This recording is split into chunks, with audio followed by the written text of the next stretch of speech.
السلام عليكم ورحمة الله وبركاته. مدرس سوماليلاند iyo ummadda islaamka waa idin salaamaya meel kasta aad joogtaan. Waxaa maanta loo doortay magaalada Hargeysa maayar cusub.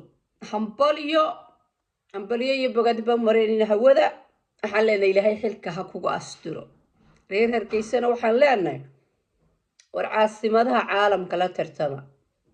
Xaafadihiina ha la tartamina. Xumaan fara badan baa ayaa idinka muuqatay maayarkii hore. xaalada adag buu ku shaqeeyay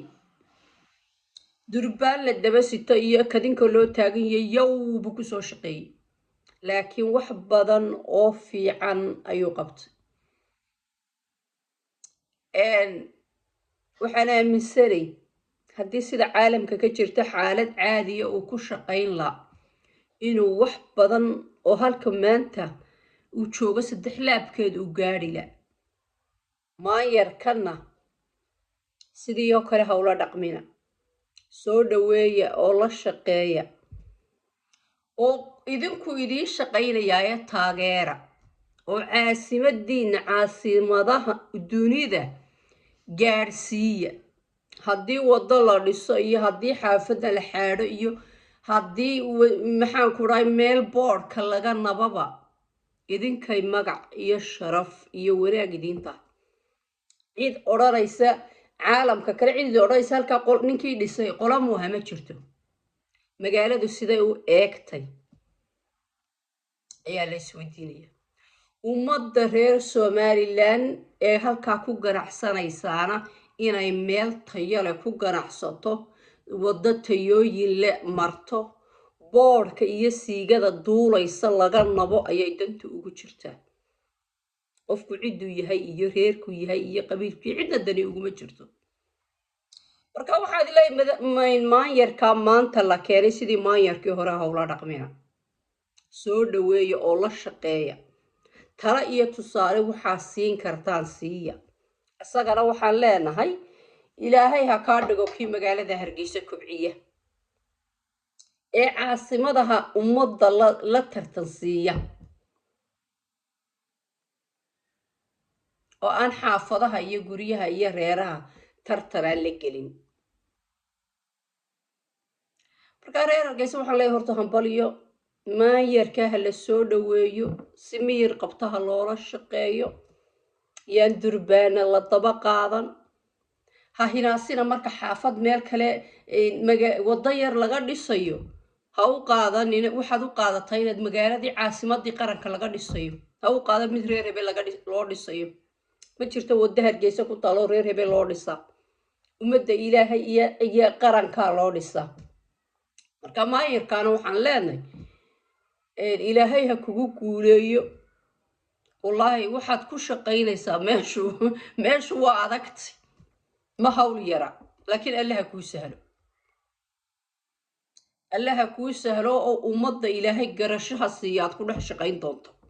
oo ha tuso inaad wadadii meel aad ka dhisaysaaba ay tahay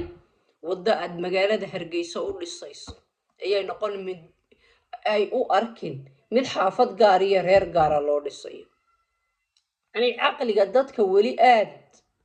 reer Somaliland 30 sano iyo dheeraad bay ay maxaan ku raahday dawladahay wali wax badan baa dhiban marka guul iyo gobonimo ku rajaynaya magaalo waxaad ku shaqeyn doontaa xaalkeedu adag yahay Allah ha kuu sakhiro laakiin waxaan leenahay ummadda war aqli yeesho magaalada Hargeysa waa caasimadii qaranka ee soo dhaweeya maayarka iyo cidii la shaqeynaysa dadka meelaha yowda ka hayana ee dumarku u badan yihiin dhaga u dhigin meesha waxa lagu soo fasahay dumar wax alla dan ugu jirtaaba aari jirin muxuu yiri ninkii heesay dumar baad ka tahay wax dunida kama ogid halkaasay dumarka Soomaalidu ka taagan yihiin walaalo qaylisaya buuqi lahaydaya reer hebel oo oran lahayda cid adiga wax ku ogi ma jirto haddaad garasho dumarku leeyihiin maca doorashada madaxweynaha ka seexda baan odhan waxba daan idinku jirta ma jirto oo gaara wadooyinka la dhisayo raggu dhisayo idinku maro oo ku ganacsado danihiina gaarka iska qabsada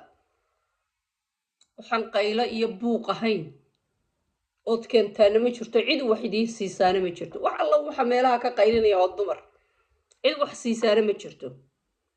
cid tirsataaba ma jirto. marka walaalo dumarow iska fadhiisto, iska nasta, oo inaan kaa durbaan haddaba qaadanina sidii kii hore ee soo dhaweeyo la shaqo idinku meelaha uu xaadxaadha iyo waddooyinka uu idiin dhiso, tamaandhadiina iskaga iibsada. khayr iyo barakaa idiin rajaynayaa, kal iyo laab baan u salaamayaa maxaan ku idhaahdaaye maanyarka iyo maanyarku xigeenkaba. waryawda ha laga ilaaliyo, qaylada iyo buuqa ha laga ilaaliyo, jawigu ku shaqeeya ha la siiyo. khayr iyo baradkaan idiin rajaynaya. assalaamu calaykum waraxmatullaahi wabarakaatu.